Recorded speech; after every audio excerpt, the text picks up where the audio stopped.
Hola mis amigos, ¿qué tal? ¿Cómo están todos? Desde aquí, desde Tierra Santa, mis saludos, bendiciones.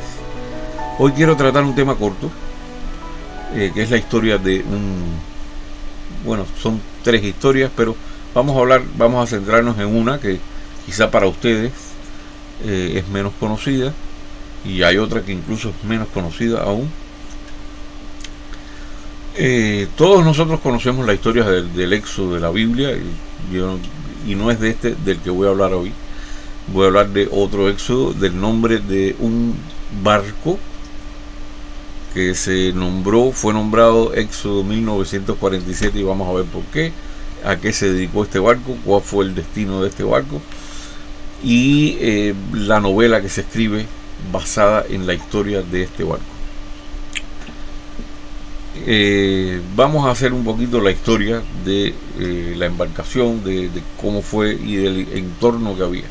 En esta época, a partir de 1929, en lo que se conocía como el Fideicomiso de Palestina, que estaba bajo mandato británico, había un bloqueo de inmigración judía, a pesar de que los británicos habían prometido al pueblo judío de que se ayudaría a crear un hogar nacional para el pueblo judío, y más aún después de la tragedia ocurrida después del exterminio nazi, que Europa estaba repleta de refugiados que habían perdido todo, absolutamente todo, desde familia, bienes, salud, todo, y estaban deambulando por toda Europa, y algunos en campos de refugiados atestados, y uno de ellos era en Francia, del cual vamos a hablar porque es el más importante en este caso de la historia que nos ocupa.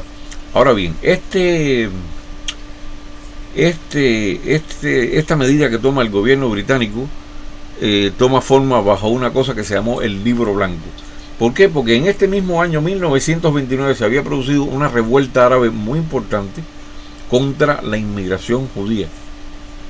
No quería que hubieran judíos ahí. Estas protestas, revueltas, que fueron violentas, hubo judíos asesinados, fueron promovidas por Ad-Jamin el-Husseini, que yo he hablado de él varias veces, que era el mufti de Jerusalén, la personalidad, la autoridad religiosa de Jerusalén, y era amigo de Hitler y era colaborador de la Alemania nazi, porque incluso facilitó tropas y ofreció incluso instalaciones y ofreció facilidades para participar también en el Holocausto, que es una cosa que recientemente se ha sabido. Y esta era la situación que había. Y los británicos, ante esto, entonces, en lugar de mantener su promesa al pueblo judío, lo que hacen es echarse para atrás y crean el Libro Blanco e impiden la inmigración judía a toda costa. Y por esto es que entonces había surgido una agencia clandestina que se llamaba la Mossad Aliyah Beit. ¿Por qué se llamaba así? Mossad quiere decir que es agencia. Aliyah se refiere a lo que es la inmigración a Israel, que se le dice aliyah, que es ascender, porque la emigración a Israel no es una inmigración que se considere cualquier cosa, se le llama ascender, y es por esto que se llama Mossad Aliyah, le Aliyah Bet, y Bet sencillamente porque en el alfabeto hebreo A, B, Aleph o Bet en este caso es la paralela, es la que es clandestina, y fue una organización que se formó para precisamente facilitar en lo que se pudiera la inmigración de judíos que habían salido de los campos de concentración en Europa. Y esta gente se dedicó a buscar y a comprar buques, a comprar avituallamiento, a facilitar en lo que fuera posible el traslado de toda esta gente, de todos estos judíos, hacia el Fideicomiso de Palestina. Y entonces cuando viene la historia de este barco que inspiró a la novela esta de León Uris, que yo se las recomiendo, y después les voy a poner aquí un link para que me puedan escribir. Este barco fue construido en 1928, un barco viejo, para la Baltimore Steam Packet Company. Fue construido por Posey Jones Corporation en Wilmington, Delaware, un barco americano, y su primer nombre fue President Warfield. Se dedicaba al transporte de pasajeros y de cargas, de las dos cosas, entre lo que era Norfolk en Virginia y Baltimore. Y después de eso entonces fue adquirido, porque ya cuando empieza la Segunda Guerra Mundial, es adquirido por la Warshipping Administration, o sea que era la que requisaba todos los barcos para el esfuerzo de guerra en Baltimore. Y entonces el 12 de julio de 1942, que es cuando estaba en su punto álgido todo lo que era la guerra del Atlántico, los convoyes y todo aquello rumbo a Gran Bretaña, que estaba en una situación desesperada, el 12 de julio de 1942 esta nave, convertida en nave de transporte, fue transferida al Ministerio de Transporte de Guerra británico, y tenía una tripulación mercante británica dirigida por el capitán Williams. Partió de St. John's, que está en Terranova, en Newfoundland, en septiembre del 42 con otros barcos de vapor más. Y entonces, ¿qué ocurrió? Que a 800 millas más o menos de Irlanda, cuando todavía le quedaba todo ese tramo, fueron atacados por un submarino alemán. Y este barco milagrosamente logró evadir el torpedo y llegar a Belfast, en Irlanda. Y después de eso, entonces, bueno, pues Gran Bretaña lo destinó a servir ya allí en el territorio británico como una especie de buque para aprender, para escuela, y como una especie de cuartel marino, ¿no? Pero ya después, entonces, cuando termina toda la parte gruesa, cuando ya la batalla del Atlántico ha sido ganada, que ya estaba ya prácticamente al borde del fin de la Segunda Guerra Mundial, ya entonces Gran Bretaña le devuelve el buque en 1944, en mayo, se lo devuelve a Estados Unidos. Y entonces Estados Unidos lo utilizó un tiempo como un barco de estación y de alojamiento en Francia, en Omaha Beach, donde habían desembarcado las tropas aliadas. Y finalmente entonces de regreso a Norfolk, a Virginia, en el 45. Ya en julio del 45, ya que había terminado la guerra, regresa a Virginia y ahí abandona el servicio activo, y la Marina, o sea, la Marina norteamericana, lo saca ya del registro de buques navales, porque ya pasa a ser un buque civil, y además ya bastante viejo ya. Y entonces se le devuelve a la administración de transporte. Y finalmente, aquí es donde aparece Mossad Ali Abed y toda esta gente que estaban buscando desesperadamente deciden, mediante un agente, comprar, mediante la Potomac Shipwrecking Company de Washington, deciden comprar este buque, entre otros que habían comprado para este propósito de la emigración. Y entonces parten de Baltimore el 25 de febrero del año 47, parten de Baltimore y se dirigen al Mediterráneo. ¿A dónde se dirigen específicamente? A uno de los lugares más recargados de refugiados que había en toda Europa, que era en Francia, al sur de Francia, en la ciudad. Y allí hay 4.500 refugiados judíos. O sea, este barco estaba atestado. Este barco, si no se hundía de una cosa, se hundía de otra. Y cualquier semejanza con los esfuerzos de los cubanos para cruzar el estrecho, bueno, ya ustedes saben que a nosotros nos tocan muchas cosas, ¿no? Comunes, tanto como judíos como cubanos. Y este barco repleto con 4.500 personas, que aquí ustedes tienen algunas fotografías como estaban, el hacinamiento que había, y sin embargo, a pesar de todo este peligro, de todo esto, la cara, el rostro de gente que habían pasado, que habían visto morir a su familia, a sus hijos, a sus padres, gente que había pasado por cosas inimaginables, tenían este rostro que se ve la esperanza de nuevo, a fluir la esperanza, que se ve que hay cierta fuerza que los mueve. Y bueno, pero están los barcos de guerra británicos que saben ya de todo este asunto y escoltan a este barco todo el camino del Mediterráneo hasta que llegan. Y cuando están llegando ya a lo que es aguas del Fideicomiso de Palestina, los abordan, le dan un golpe por babor, que deja el barco medio averiado, por maltratado, y lo remolcan hasta Haifa, que ya es la tierra de destino. Y ahí, de una manera increíble, estas personas son deportadas. Una parte fue deportada, creo que hasta Chipre, que tenían unos campamentos allí, que casi como unos campamentos de concentración, que tenían los británicos en la isla de Chipre, pero el barco al final es remolcado. Donde fue remolcado fue a Francia, al mismo lugar de donde vino, lo remolcan. Estos británicos son cabezones, extremadamente cabezones, y actuaron en este caso con mucha, yo diría que con mucha crueldad, a pesar de toda su corrección, ¿no? Y llevan el barco a aguas territoriales de Francia para que desembarque, pero el gobierno francés, parece que movido por la conciencia o por la conveniencia, no sé qué decir, se niega a obligar a los refugiados a que desembarquen. Y esto entonces coloca a los ingleses en una posición bastante comprometida,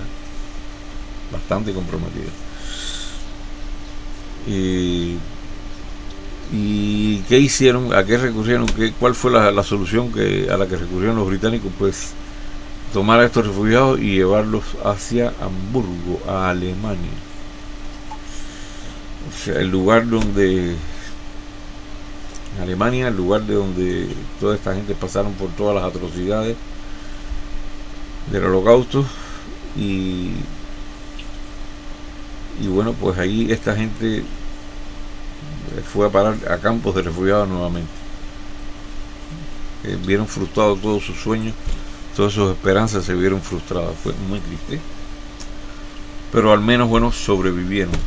Son gente que sobrevivió. Fue una tragedia, esto en definitiva fue una tragedia tremenda. El éxodo finalmente, que después que inspiró esta novela también, pues una novela hermosa. Es una novela llena de acción, es una novela tiene amor, tiene historias súper tristes, historias de esperanza, de libertad. A ustedes les va a encantar. El que lea esa novela no se puede despegar del libro. Es excelente. Pues cuando se declara la independencia de Israel, el éxodo, que es como un monumento, imagínense ustedes, permaneció amarrado en un rompeolas ahí en Haifa. Pero más tarde, bueno, pasó algo, un accidente, se quemó hasta la línea de flotación, o sea, se quemó casi completamente, y entonces en el año 52 lo remolcaron hasta una playa ahí al lado de Haifa, y en el 63 finalmente vino una empresa italiana que fue que lo desguazaron, no quedó nada. Esa es la historia del barco Éxodo, esa es la historia del barco que dio nombre a esta gran novela. Pero todos los casos no fueron tan felices. Estuvo un caso que los cubanos conocemos muy bien, que es el barco San Luis. Del buque San Luis yo no voy a extenderme mucho porque ya yo hice un programa detallado sobre el caso, que fue lo que pasó, como estafaron a los judíos, a los refugiados con visas falsas, como el gobierno de Cuba se negó a dejarlos desembarcar, a gente que estaban jugándose la vida, como otros varios gobiernos se negaron a dejarlos desembarcar, y como toda esta gente tuvo que regresar a Alemania, la mayoría, donde perecieron muchos en campos de concentración, porque los atraparon, ¿no? Porque había países que no habían sido ocupados por los nazis todavía, pero que en este tiempo después ya sí fueron ocupados, y ellos cayeron junto con todos los demás también, fueron asesinados en las cámaras de gas y todas estas cosas. Así que fue un final triste. Y otro barco del cual no se sabe mucho, no se habla mucho, pero que fue un barco, una cosa tristísima también, fue el Struma. El Struma era un barco rumano, o sea, en Rumanía, en esta época que estamos hablando que se produce esto, que es el año 42, el régimen de Rumanía era un régimen colaborador de los nazis, que era dirigido por Antonescu, y entonces toda la gente que era pronazi ahí estaba denunciando judíos, matando judíos, hubo un campo de concentración de Bogdanovka, creo que fue, que ahí asesinaron alrededor de 40.000 judíos. Alrededor de 40.000 judíos. Y ¿quiénes participaron de estas masacres? Bueno, participó gente rumana, participó por supuesto la parte alemana que participaba en el gobierno de Rumanía, el consejero alemán, que era el que al final decía lo que tenían que hacer. El comisionado rumano también participó de aquellas órdenes, y participaron soldados y gendarmes, tanto rumanos y civiles también ucranianos de esa región, que después pasó a Ucrania, participaron en esos asesinatos. Y participaron también alemanes étnicos, gente de ascendencia alemana que vivía en esa zona, también participó en el asesinato de los judíos. Y todos ellos, la mayoría, fueron dirigidos por la policía regular ucraniana, la Kazachievisi, que era como se llamaba. O sea que era una situación desesperada. De los 800.000 y tantos de judíos que había en Rumanía, quedaron al final 420.000. O sea, se asesinó una cantidad tremenda, más lo que no se sabe todavía. Y bueno, pues el Struma, que era un navío viejo, tenía 75 años ya, se embarcaron en él 791 personas que pagaron muchísimo dinero, todo lo que tenían para ocupar un lugar ahí, para salvarse, para irse, para salvar. Y de esos 791, más de 100 eran niños y habían bebés. Salieron del puerto rumano de Constanza, en Mar Negro, pero desde que zarparon tuvieron problemas con el motor, tuvieron roturas de diversa índole, y al final tuvieron que emprender el viaje de regreso. Cuando emprenden este viaje de regreso, un submarino soviético, por orden de Stalin, lo torpedea y se hunde. De los 791 viajeros del barco, sobrevivió uno solo. Esa es la triste historia del barco Struma, que se hundió en el Mar Negro con todos sus ocupantes. Tristísimo. Bueno, y todo esto tiene sus paralelos con la historia del éxodo de la Biblia. Es los esfuerzos que puede llegar a hacer un pueblo para buscar la libertad. A los cubanos nos vienen muy bien estos ejemplos también. Sabemos que han perecido, hay cálculos de 150.000, 180.000 cubanos que han perecido tratando de alcanzar la libertad a través del estrecho de la Florida y de otras y por otras vías. Así que siempre va a haber muchos paralelos entre todos los pueblos que buscan la libertad, y en el caso del pueblo judío y del pueblo cubano hay muchos paralelos también. Así que bueno, esto es algo que les quería traer. Yo les puse aquí unas cuantas fotografías. Ustedes van después, lo que quieran, pueden averiguar más sobre estos casos y la historia del éxodo, que es impresionante. Les recomiendo de todo corazón. Aquí pueden ver todas las ediciones, o sea, aparte, porque hubo más de las ediciones que se han hecho de este libro. Lo hizo Plaza y Janés, lo hizo Bruguera, lo hizo Six Barra, lo hizo casi todas las editoriales en español, lo han publicado. Repito, el que esté interesado en leer la novela, por favor me contacta por el correo del canal, que es este que está puesto acá, y yo les voy a ayudar en el asunto. Así que sin más, nos vemos hasta la próxima. Muchas bendiciones y mucha salud. Hasta pronto.